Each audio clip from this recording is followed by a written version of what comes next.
Hello, thanks for joining us. This is Nationwide. I'm Ruth Aguela. President Bola Ahmed Tinubu says Nigeria must achieve the economic growth, leverage on what it has, and grow more to satisfy Nigerians. The president stated this during the maiden meeting of the Federal Executive Council at the presidential villa in Abuja. He urged the newly sworn-in ministers to see their appointments as a call to service and an opportunity that would ensure homegrown solutions to the country's economic challenges, as well as re-engineering processes that will lead to availability of resources and making the economy work for the people.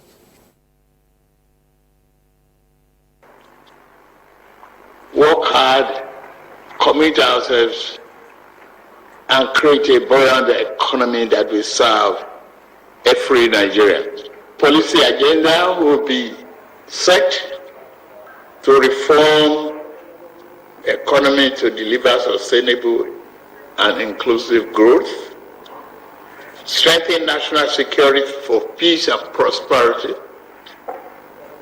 Without security, there can be no investment.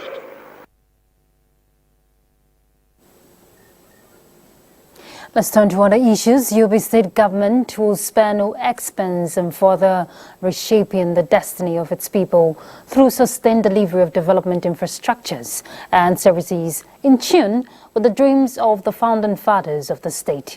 Governor Mai Malabuni made this declaration at a retreat for the newly inaugurated State Executive Council in Kano.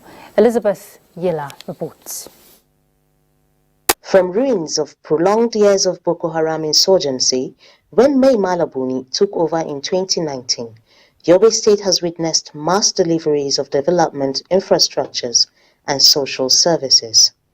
This retreat for the newly constituted State Executive Council aims at scaling up their technical competence and positive mindset to further fast-track delivery of more development legacies. I am convinced that with the quality of the carefully selected resource persons and presenters, we will at the end of this retreat be better equipped and prepared to face the collective task of developing the state with much vigor, commitment and passion.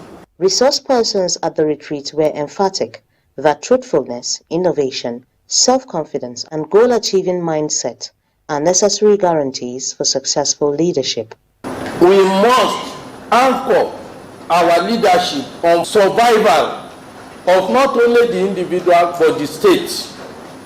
The spirit of solidarity, compassion, respect and dignity. The truth is timely, and this is what we have been looking forward to make emphasis on teamwork. We are learning a lot. We intend to put into practice all the things that we've planned. And the need for us to think about leadership as a responsibility, as Amana put it. The retreat is the first official interface between the governor and his cabinet members after their inauguration some days ago. Elizabeth Yela, NTA News. As part of a broader effort to reduce the cost of governance in Nigeria, President Bola Tinubu has directed the Federal Ministry of Foreign Affairs to freeze the processing of visas for all government officials seeking to travel to New York for the United Nations General Assembly without proof of direct participation in UNGA's official schedule of activities. In a statement via his special advisor on media and publicity, Ajuri Ngilali, President Tinubu hinged this on the need to prevent sharp practices, directing the U.S. mission in Nigeria, Nigeria's permanent mission in New York, and MDAs in Nigeria to be guided accordingly. The Police Service Commission has compulsorily retired DIGs Den Malam Mohammed Moses Jitabo, Hafiz Mohammed Inua, and Adeleke Adeyinka Bodi. A statement by the Commission says, in the wake of the appointment of the Acting Inspector General of Police, Kayode Egbetekun, on the 19th of June 2023 by Mr. President, the Commission had expected, in consonance with the tradition of discipline and regimented culture of the Nigeria Police Force, that those DIGs who were seniors in rank prior to his elevation will voluntarily apply for retirement. The Commission, having waited for ample time with no such application from any of them, took the decision to compulsorily retire them in order to uphold discipline, which is the bedrock of the force. Similarly, the Commission also approves the appointment of 4 Assistant Inspectors General of Police to the rank of Deputy Inspectors General of Police, which would be subject to ratification by the board of the Commission to replace the retired DIGs. The newly appointed DIGs, drawn from the same respective geopolitical zones of the retired ones, are Ibrahim Sani Kaoji, Daniel Shokari Pedro, Ayuba Ekpeji, and Usman Nagugo. The federal government has alerted states and relevant government agencies over plans by the Cameroonian government to open the floodgates of Lagdo Dam on the Benue River. A statement by the Permanent Secretary of the Ministry of Foreign Affairs says the Cameroonian authorities will open the dam in days ahead due to heavy rainfall around the dam catchment area in northern part of the country. The statement urges National Emergency Management Agency NEMA to take necessary actions that will mitigate the damage, as well as sensitize the states and people living in such areas for vigilance and all precautionary measures. Meanwhile, the Director General of the Nigeria Hydrological Services Agency, Clement Nze, during NTA's Weekend Fire program on Saturday, that was August 26, allayed fears of possible overwhelming flooding as a result of the release of water from the Lagdo Dam in Cameroon. So that's what they are doing. And after about a week, 2 weeks rather, they reduce the quantity. Now, release of water from dams is a proper reservoir operation to safeguard the integrity of the dam. What has been released so far has nothing to, there's no cause for alarm in terms of downstream dwellers, both in Cameroon and down to Nigeria. So it's a normal operation. So far, there's no cause for alarm in terms of the water release. It's a normal procedure. At the downstream, the confluence in Lokoja is still quite below the corresponding value in 2022. So this just informs Nigerians that as of today, there's no cause for alarm by the water release from Cameroon. And also inland dams in Nigeria, there's no problem yet. It will. Of Art, Culture and Creative Economy, Hannatu Musawa, says she has not issued any official statement regarding her NYSC status, contrary to reports on social media platforms. In a statement issued by the Deputy Director, Press, Federal Ministry of Information and National Orientation, Suleiman Haruna, the minister disassociated herself from the report purportedly titled "My Personal Statement on My NYSC Status as a Serving Minister." The minister urged the public to be cautious of unverified information and expressed appreciation for their support, solidarity and understanding. In a significant step towards enhancing higher education cooperation, the Gambia's Minister of Higher Education has met with the Acting Executive Secretary of Nigeria's National Universities Commission, NUC, in a bilateral meeting aimed at furthering collaborative efforts between the two countries. During the meeting, both parties underscored the historical ties that have bound Nigeria and the Gambia in the field of higher education. Quality assurance mechanisms and capacity building emerged as focal points, with Nigeria's experience in maintaining high standards and quality in higher education becoming a subject of interest for the Gambia. Well-informed, well-educated citizenry, and that cannot be done if it is not anchored on higher education. And here to see how best we can continue working together and building capacity especially at postgraduate level, or our different staff in our from our different satellite institutions. We will expect a formal request from the side of the Gambia so that we can begin to, in the succeeding months and weeks, begin to take a look at numbers, the institutional affiliations where these scholarships could be attainable. At the end of the meeting, both parties expressed optimism for the future of their collaborative efforts, with a renewed commitment to building on the existing foundation of cooperation. Still on education, in response to the public outcry on the exorbitant fees charged by tertiary institutions in Kaduna State, the state government a few days ago reviewed down the school fees to a reasonable amount we hear the students can now afford. The review affects all state-owned tertiary institutions in the state, with either 30% or 50% reduction. Dennis Benedict, a 400-level student of Sociology Department in Kaduna State University, recalled his experiences when the school fees was suddenly increased. There was a time I was sleeping in the class because I was dodging my landlord. I couldn't give him his complete money because I had to sleep in the school and do some menial jobs for people so that I can gather money and pay my school fees, because it's the most paramount thing.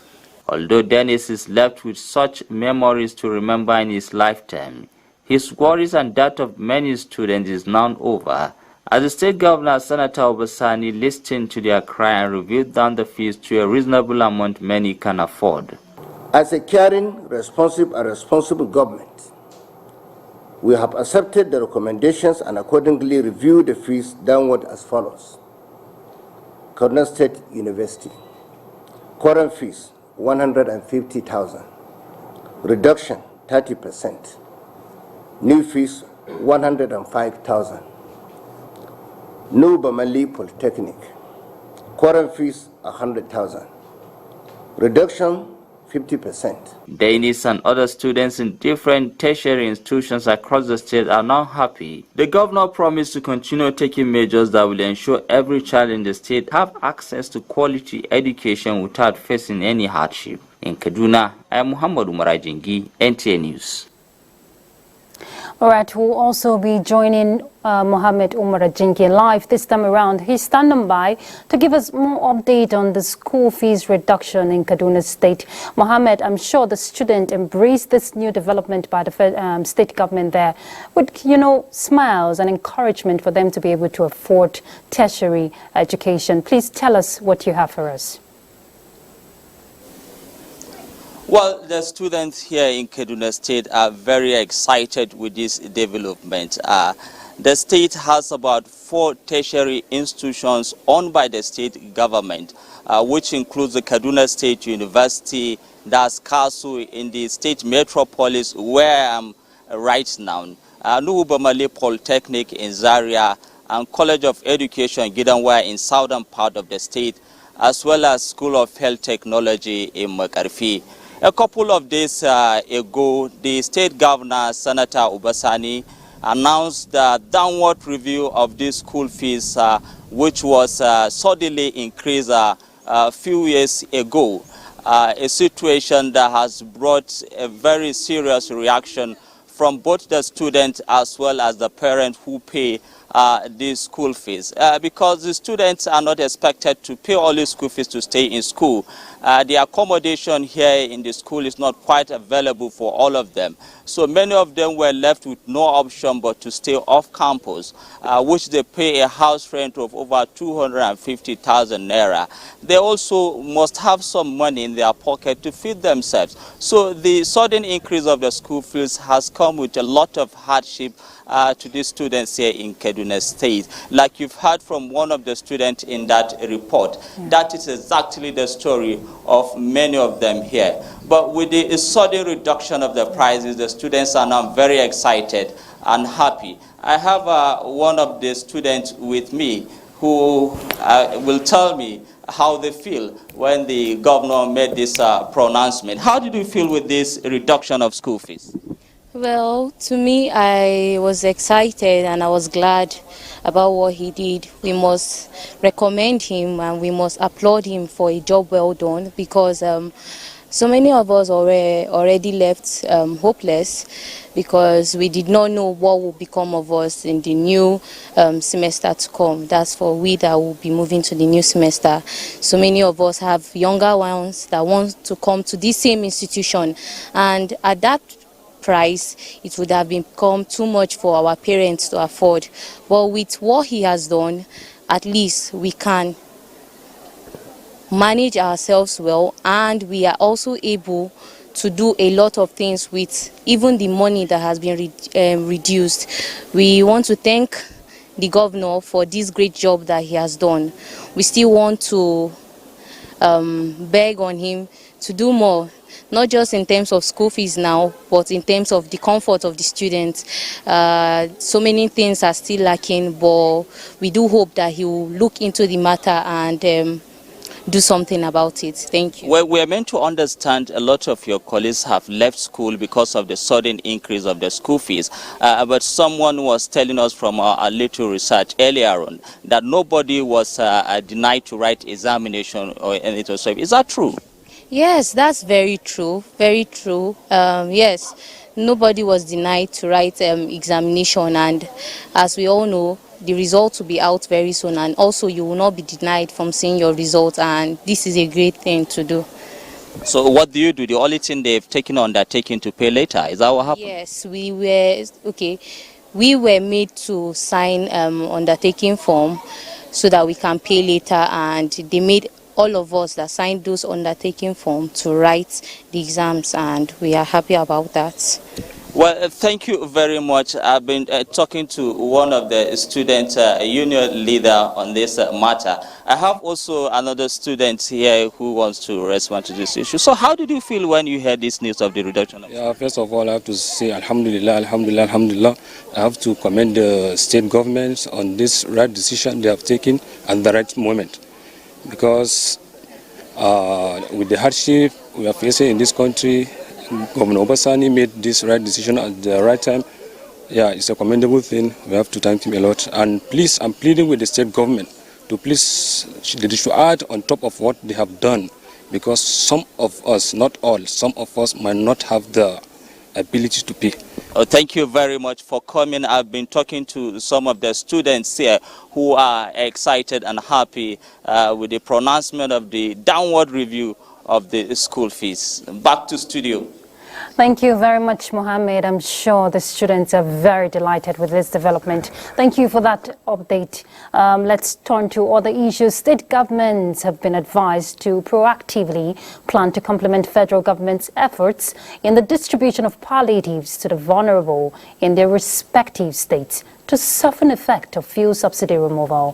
While sharing their perspectives on the matter, guests on NTA's Good Morning Nigeria believe that approaches to address challenges emanating from fuel subsidy removal should be multi-dimensional to make the desired impact. Lydia Sampson reports. Most states say they have already constituted palliative committees towards effective distribution of items received from the federal government. While some have commenced distribution, others are still working out template and modalities of sharing the items. We have earmarked over 300 million or 325 million to give to the most vulnerable group. The aged, as I earlier said, the civil servant that their take-home pay cannot even take them home. Immediately we have been receiving the 50 kg rice. We have the governor directed that we should set up a committee which should devoid of any political coloration whatsoever. And the committee was set up and it was now inaugurated last Tuesday. This is as the social register generated independently during COVID-19 has been discarded or is being reviewed to bring it up to date. The guests reiterate that political consideration will not be allowed to determine the distribution. The state's supposed to have by now, as the federal government was planning to do their own, they should be planning to do their own and merge and do it. That's how the conditional grant scheme works. While states were also encouraged to further undertake needs assessment, the guest reiterates that monitoring and evaluation must be prioritized to mitigate sharp practices in the distribution chain. In Abuja, Lydia Samson, NTA News. All right. While federal government is making efforts to ensure that these palliatives are well distributed across states, for Bayelsa State, the state warehouse, where that's for the State Emergency Management Agency, we hear was looted by hoodlums. We join our correspondent live now from that angle. I'm talking about Aya Prize. She's going to give us an update following the looting of the warehouse. Aya, can you hear me? Please go ahead.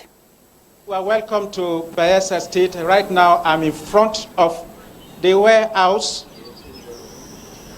being run by Bayelsa State Emergency Management Agency, where palliatives of the 2022 flood were kept. And actually, officials of the agency were here the late hours of yesterday to clear the facility in anticipation of new supplies that will be made in view of the predicted flood to come. And, from an investigation, we discovered that residents who perhaps got wind of the effort by the State Emergency Management Agency in trying to remove those palliatives or food items that are kept there and which were apparently spoiled, came around and made away with them. And here we have the Chairman of the State Emergency Management Board, Honorable Igbubia Walama, who is here to give perspective to what transpired. Welcome, sir. Thank you. What actually happened here? Nigerians are eager to know the true situation on ground. Okay, thank you, Mr. Prezi.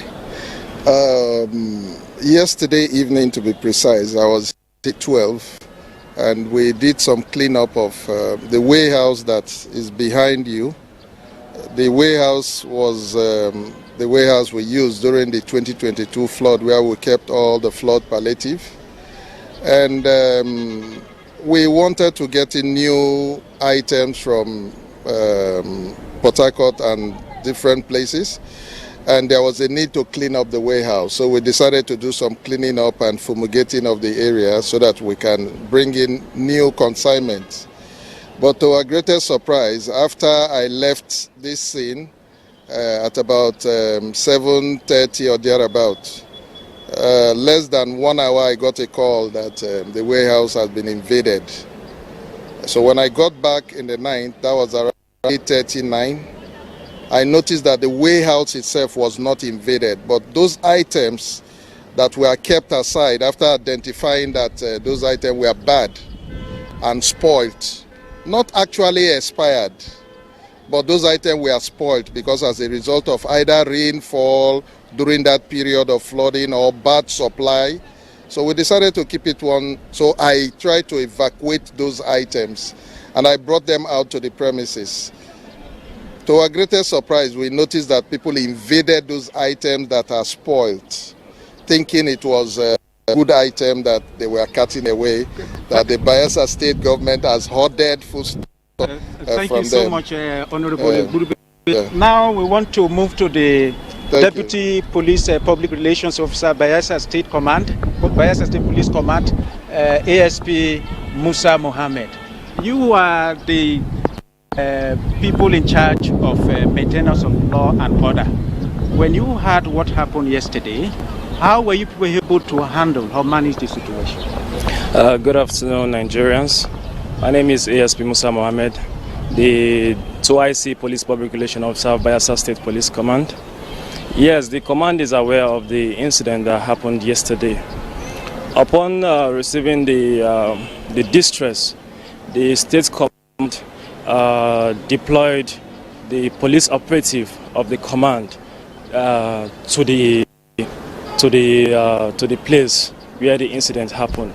So upon our operatives reaching there, they saw some residents who were forcefully trying to gain access to the premises.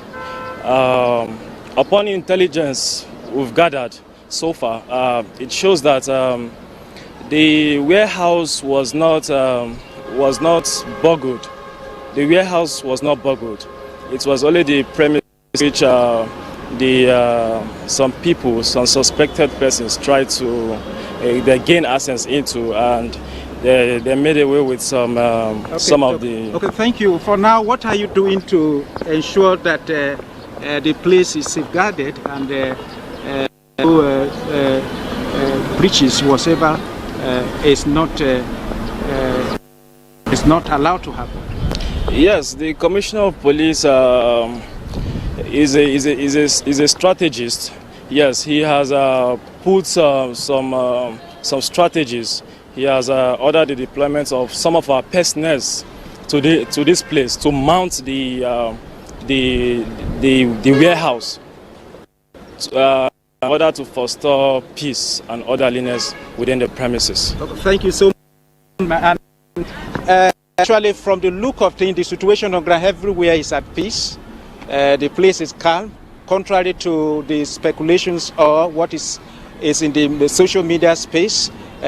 Even now, we can see some of the spoiled items, and the cleanup of the place is still ongoing in expectation of the new supplies that would be made possibly very soon. This is where the much we can take from here back to routine the studio. Thank you, Nigerians. Thank you very much, Aya Prize, for that clarification and update. Good to know that the right authorities have intervened and there is calm. We head to Lagos now to join Michael. He'll pick up with more reports on Nationwide. Michael. Thank you, Ruth. Youth in Nigeria have resolved to support President Bola Tinubu's renewed hope agenda to tackle the socio-economic challenges facing the country. This resolution was made at a youth summit held in Lagos. Unwabufomwoye has details. The youths identified some of the challenges militating against national development to include cybercrime, oil pipeline vandalism, and human rights violations, among others. The youth said they are committed to fighting against these vices and collaborating with the present administration to transform the country. We are partnering with National Director for Employment to see how the youth could be empowered in terms of skills, entrepreneurship, in order to prepare them for the future. The Director General, Nigeria Television Authority, Salihu Dembos, represented by the General Manager, NTA Lagos Channel 10, Tunji Adekoya, among other stakeholders, assured of readiness to partner with the youth and also enjoin them not to relent in their fight to achieve a better Nigeria. The youth should do away with anything a drug because of better future they have. Our efforts still require the support of our youth because they are the ones that are majorly engaged in this, and they are the ones that are always enlisted into these particular activities. Recently, the International Maritime Bureau has delisted Nigeria from the list of piracy-prone nations in the world. That is a great achievement for the nation. The Youth Summit attracted civil society organizations and security agents among other stakeholders across the country. In Lagos, Mwabufonwoye, NTA News. In a bid to advance academic excellence among children of active and deceased police officers, the Police Officers' Wives Association (POA) has presented educational grants to the first set of beneficiaries in Lagos. Leneneke reports that in addition to these, funds for the rehabilitation of some police primary schools was also presented by wife of the acting Inspector General of Police, Elizabeth Kayode Egbetokun.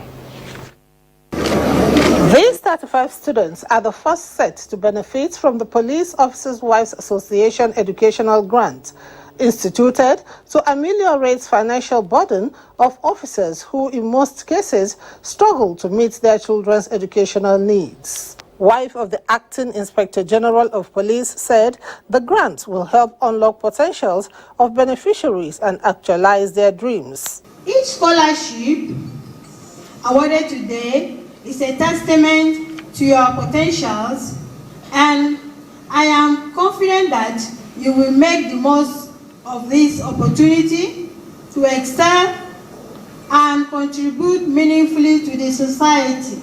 Initiator of the program and chairperson of POA Lagos chapter is optimistic that the grant will assist in promoting the education among youths in the cycle of beneficiaries. The conviction of empowerment through education led me to embark on a comprehensive tour of some police primary schools in Lagos State. Or if we have to, out of our integrity, struggle to keep the future of our children bright, or brighter than it is. And we have leadership within the ranks of our wives. Beneficiaries expressed appreciation to POA for the gesture. It would make life more easier for me in my school activities. I don't have to worry anymore to run back to my parents for emergency again. In Lagos, Lynn Lenake, NTA News. Do not forget to follow this news broadcast live on our website at nta.ng/live and on our other social media handles displayed on your screen for updates. Time for some messages, and when we return, the news continues from our Just Network Center.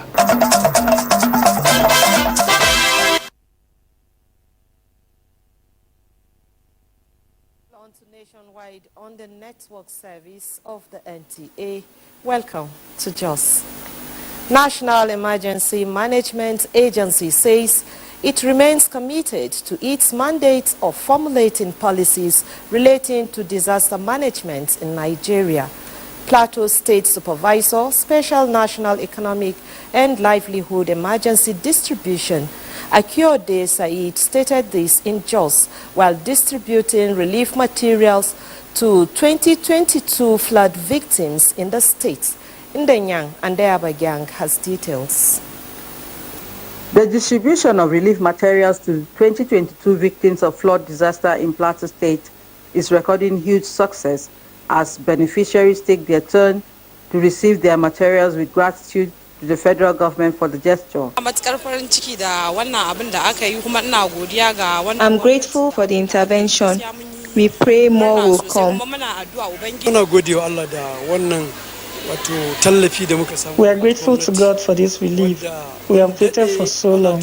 We give God praise for witnessing it. Everybody will get this material. Since they have their slits, the items are available for them. So they should maintain the right line we have put them out. So definitely everybody online, except you are not online, except maybe you utter what is on your sleeves, you may not be able to get. But as the way we are doing it, everybody is getting accordingly.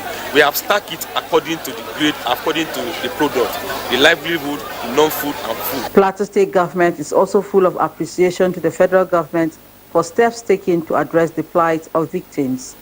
NEMA has been up and doing, and Plateau is a beneficiary, and our people are very excited, and we are happy. The state took some steps, even in alleviating the suffering of some of the victims. Meanwhile, 2 local government areas, Jos North and Jos South, have benefited from the exercise out of the 17 local government areas of Plateau State.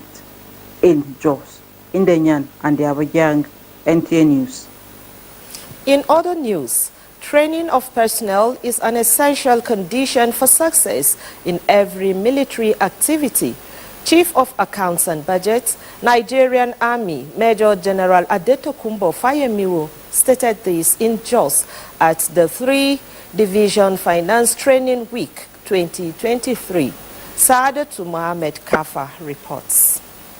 The training has at its theme building capacity for a professional and efficient financial service delivery in the Nigerian Army.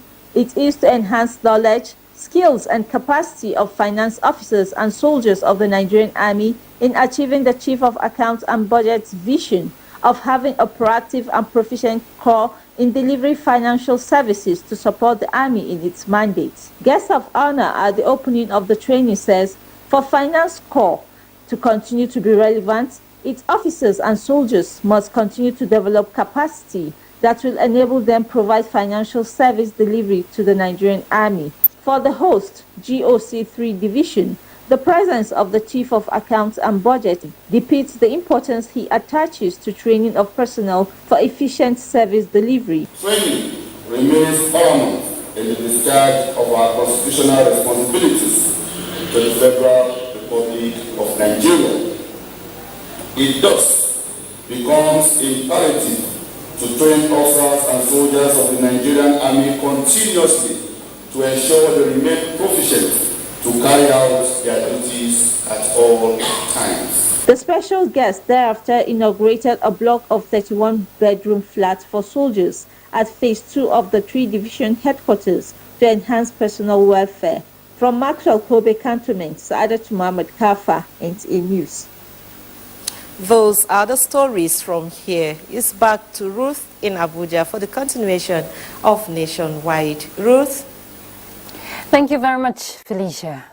Experts in the agricultural sector are utilizing innovation and increasing food production by developing varieties of cash crops to ensure food security.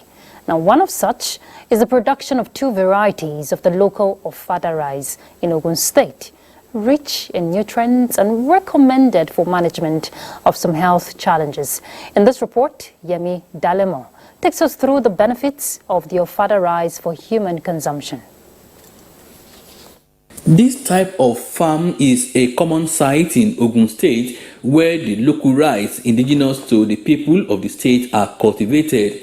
The indigenous ofada rice is a local species of the popular rice known in the botanical circle as Chrysa sativa. Agricultural experts describe ofada rice as a combination of chunks which necessitated further research to develop other varieties that will not only be rich in nutrients but can also assist in controlling certain health challenges such as diabetes. This led to the production of the 2 varieties of ofada rice, which are ofada white and gold. The variety no doubt offer more advantages for the body, and it is gradually finding its way into the markets in Ogun State, while more farmers and private sectors are now keen into its cultivation, such as this farm in Alabata area of Abeokuta, Ogun State.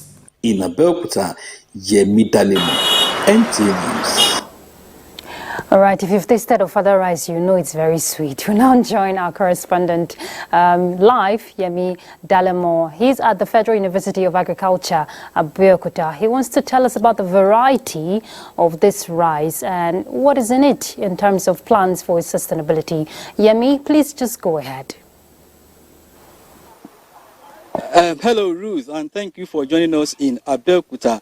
Now, just like we have tie and dye, local fabrics known as Adire fabrics in Abeokuta, so also we have ofada rice that is synonymous and indigenous, a local food in Abeokuta.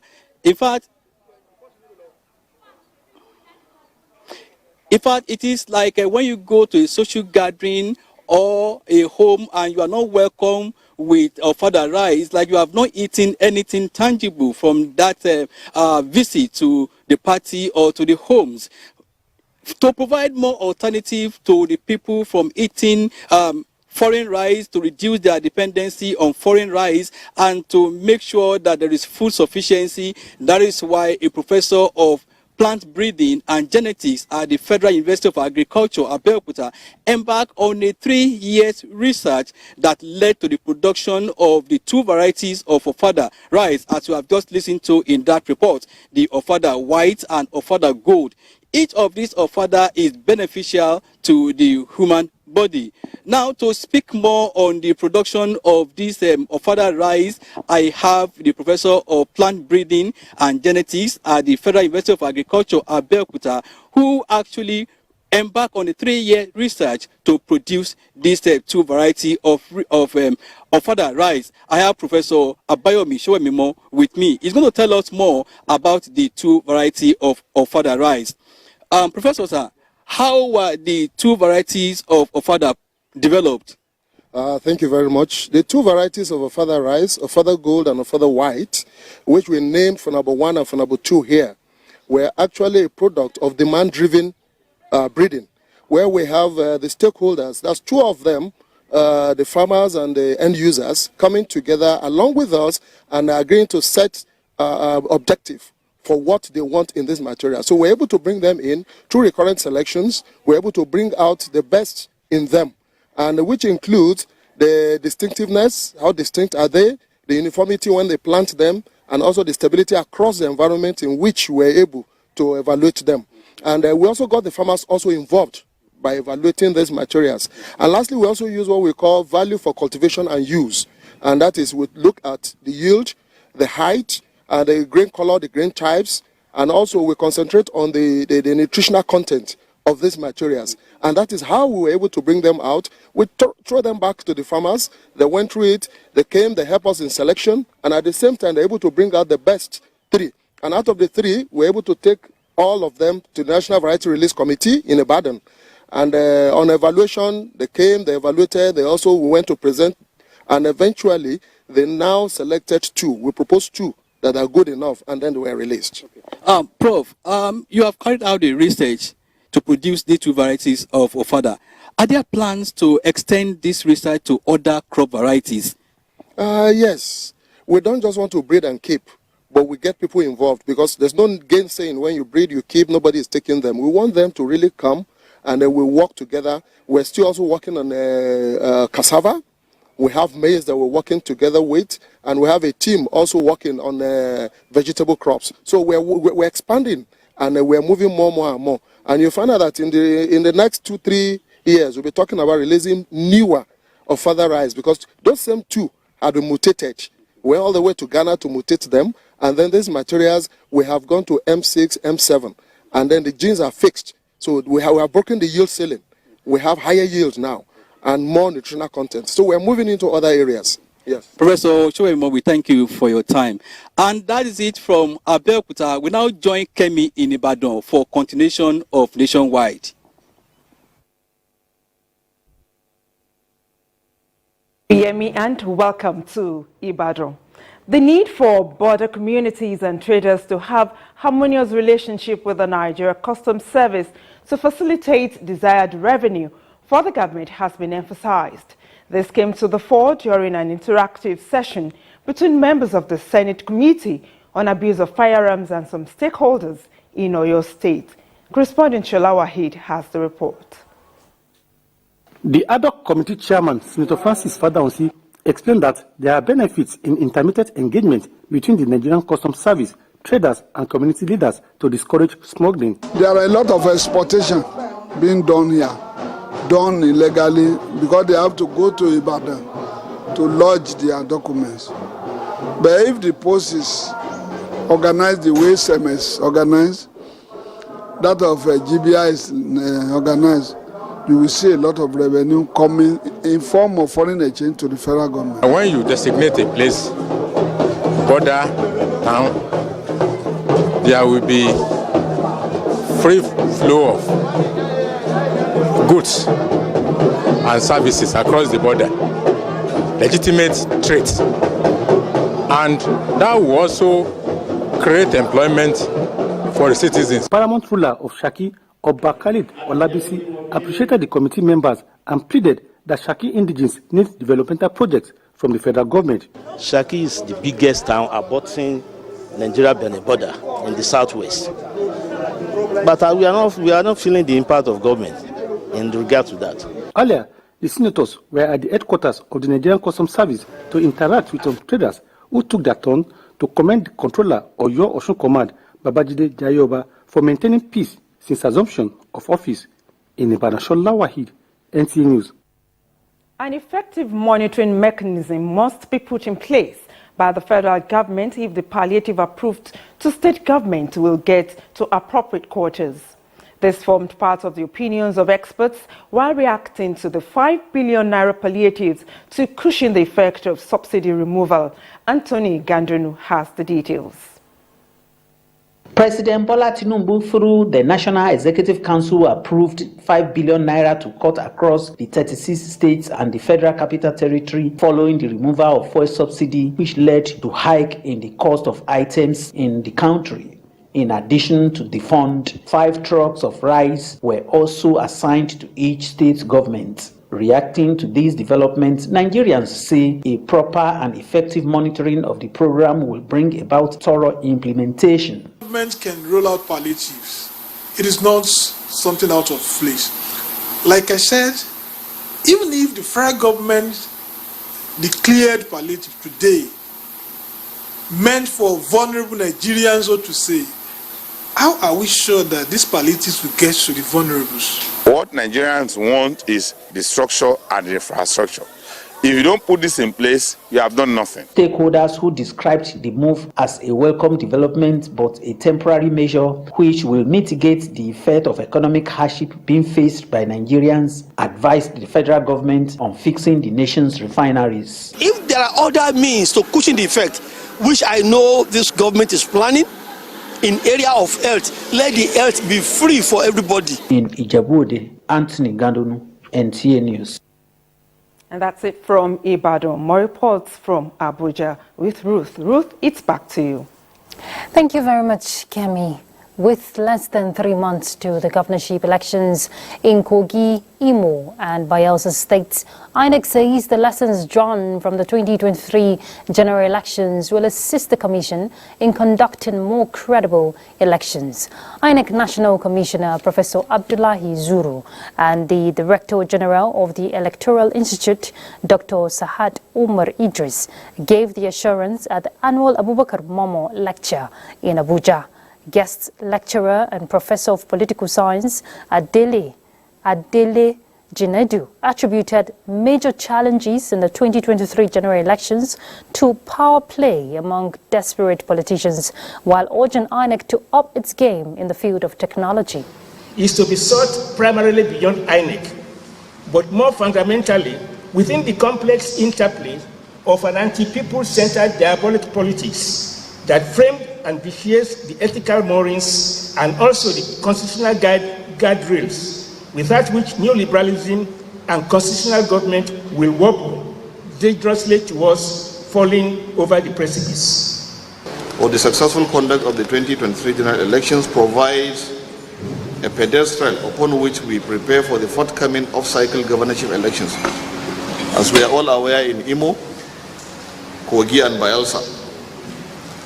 Therefore, it's very, very critical and important and imperative to draw insight from what happened in 2023, taking a critical look of what went wrong, what needs to be improved, as well as to avoid the mistakes and pitfalls of 2023 general elections.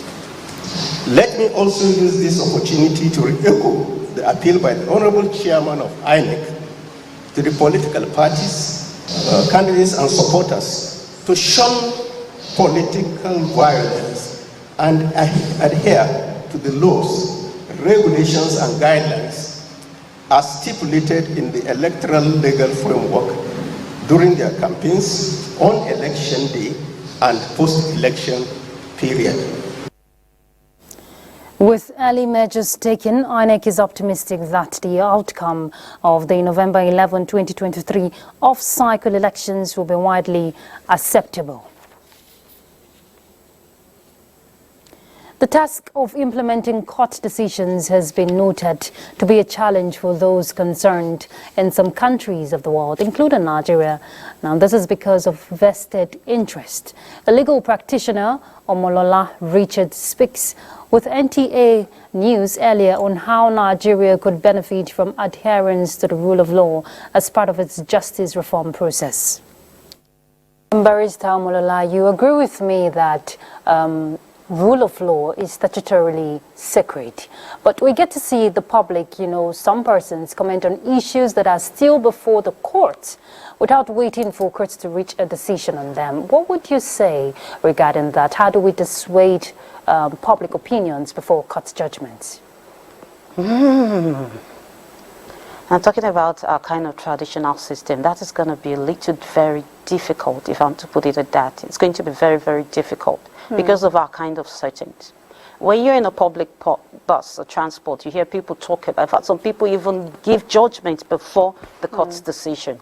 When you find yourself in the marketplace, you see the same situation. People are always discussing it and all that.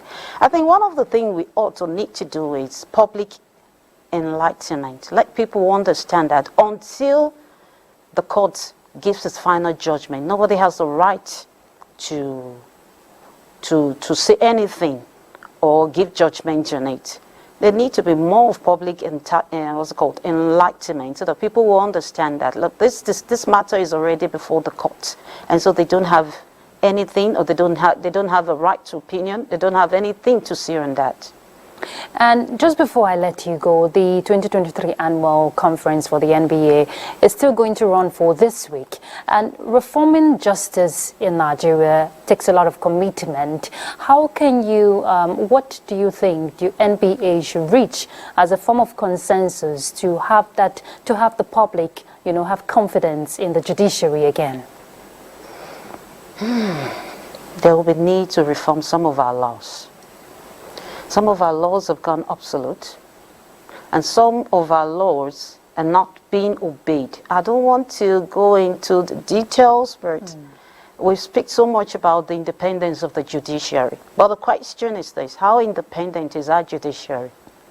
How independent is our judiciary? And until our judiciary are granted that independence, we'll continue to have issues when it comes to the rule of law. All right, that was Barrister Omolola Richard speaking on reform in the justice system. And that's Nationwide. Thank you very much for your time. Ruth Aguele. Do have a pleasant evening. Bye.